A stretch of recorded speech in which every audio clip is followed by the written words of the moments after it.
She never lost track of the people who saved her life once, and she knew they were capable of doing the same for her baby. The day was cold and windy in South Africa. In October 2016, when a little tree squirrel fell out of her nest. Dingichi the squirrel was once found by Simone Serpentine in her friend's yard. Dingichi started crying and crying but didn't stop until Serpentine grabbed her. "We honestly did not think that this tiny thing would make it, but we needed to try and help this baby," Serpentine told the dodo. Serpentine didn't know it when she decided to take Dingichi home to help her, but this would become just the beginning of a long story. At the time, Serpentine was just trying to make sure Dingichi would survive the night. When we picked her up, her body temperature was very cold and she was obviously very scared. Serpentine said, "Her eyes were still closed, we kept her in and warm, and she eventually stopped screaming." Serpentine and her boyfriend Christoph had to learn a lot in a short amount of time. "I did not really know anything about raising a baby squirrel and had to do a lot of research," Serpentine said. She had to get up several times per night to feed little Dingichi. "I never knew that raising a squirrel could be this hard." In addition to basic needs like warmth and food, Dingichi also had specific ones. She did not like the idea of being in a cage at all, Serpentine said, describing how she made a warm little nest for Dingichi in a shoebox where she could sleep. This also didn't quite work for Dingichi. It was only a matter of time until she refused to sleep in the shoebox and preferred the bed with me. Serpentine obviously had a life with other responsibilities that she couldn't just abandon because she'd taken in a baby squirrel, so she brought Dingichi along. "She went with me to work every day for the first 3 months, Serpentine said. "I normally fed her when I woke up and then get ready. And then she got into my scarf, shirt, or anywhere warm close to my body, and off we went to work." Serpentine knew that the time she had with Dingichi was limited. The squirrel was still a wild animal, and it would be wrong to keep her locked up in a house forever. "We always knew that the day would come for us to release her and say goodbye," Serpentine said. After a few months, Serpentine decided it was time to reintroduce her to the wild. Serpentine happens to live in one of the wildest places in the world.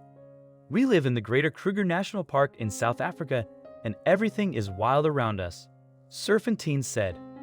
"There are many dangerous animals around us that she can run into, and she needs to be ready for that." The couple took Dingichi into the yard and put her down on the grass to see what she would do. Next thing, she got into a tree and her natural instincts immediately kicked in, Serpentine said. "It was pretty amazing and sad at the same time. As hard as it was to say goodbye, Serpentine knew it was best for Dingichi to be wild, and that seemed like it was the end of the story. It wasn't. Dingichi was happy to come back for a visit. She came back again and again. Every day for the first few months was a bit stressful saying goodbye. I always thought that this could be maybe the last time I see her," Serpentine said. "But then every day when I came home, she would be there either waiting, or maybe she'd see me walking home from a tree or something, and then a few minutes later, she would run inside to come and say hello. As it turned out, she never really took off. She always came back," Serpentine said. "We eventually started to leave the window open for her during the day while working so she can come and go as she wants. And even though Dingichi knows how to make her nest in trees, Serpentine often wakes up to find Dingichi snuggled up beside her in bed. She knows this house is a safe and warm place," she said. By the time Dingichi was just barely 6 months old, this had become a common routine, and even though Dingichi was a growing squirrel, she seemed to get quite pudgy around the edges. "We realized she was picking up a lot of weight," Serpentine said. "We knew she made a few squirrel friends, but also thought that she was not yet sexually active. We then discovered that she was pregnant. Dingichi decided to stay in the house most of the time during her pregnancy. She made a nest in a drawer using toilet paper. Then, one night, the couple returned from dinner and realized that something sad happened. She was not in the bed or anywhere to be found," Serpentine remembered.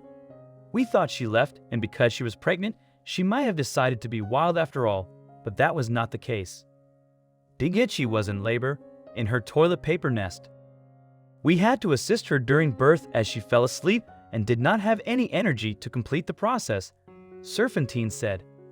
"Sadly, the baby was stillborn. I believe she was not ready because she was barely 6 months old," she said. Just over a year later though, Dingichi started looking similarly plump.